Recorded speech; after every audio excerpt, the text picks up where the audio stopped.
Breaking news చూస్తున్నాం. హైదరాబాద్లో LB స్టేడియంలో నేడు తెలంగాణ ప్రభుత్వం ఆధ్వర్యంలో క్రిస్మస్ విందు జరగనుంది. ఈ కార్యక్రమానికి ముఖ్యమంత్రి కేసీఆర్తో పాటు ఇతర ప్రముఖులు హాజరవుతున్నారు. ఈ నేపథ్యంలో స్టేడియం పరిసర ప్రాంతాల్లో పోలీసులు ట్రాఫిక్ ఆంక్షలు విధించారు. మధ్యాహ్నం 2 గంటల నుంచి 9 గంటల వరకు ఆంక్షలు అమల్లో ఉంటాయని అధికారులు తెలిపారు. అందువల్ల వాహనదారులు ప్రత్యామ్నాయ మార్గాల్లో వెళ్లాలని సూచించారు పోలీసులు.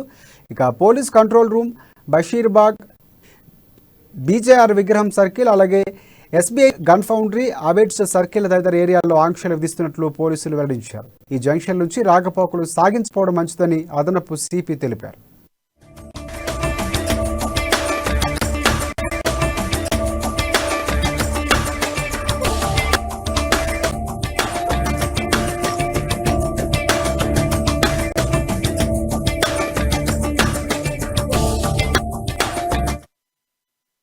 రైట్, బ్రేకింగ్ న్యూస్ చూస్తున్నాం. హైదరాబాద్లోని ఎల్బీ స్టేడియంలో నేడు తెలంగాణ ప్రభుత్వం ఆధ్వర్యంలో క్రిస్మస్ విందు జరగనుంది. ఈ కార్యక్రమానికి ముఖ్యమంత్రి కేసీఆర్తో పాటు ఇతర ప్రముఖులు హాజరవుతున్నారు. ఈ నేపథ్యంలో స్టేడియం పరిసర ప్రాంతాల్లో పోలీసులు ట్రాఫిక్ ఆంక్షలు విధించారు. మధ్యాహ్నం 2 నుంచి 9 గంటల వరకు ఆంక్షలు అమల్లో ఉంటాయని అధికారులు తెలిపారు.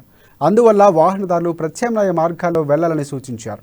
Police control room, Basheerbagh, BJR విగ్రహం, అలాగే circle, SBI gun foundry, Abids circle తదితర ఏరియాల్లో ఆంక్షలు విధిస్తున్నట్లు పోలీసులు తెలిపారు. ఈ జంక్షన్ నుంచి రాకపోకలు సాగించకపోవడమే మంచిదని అదనపు సిపి వెల్లడించారు.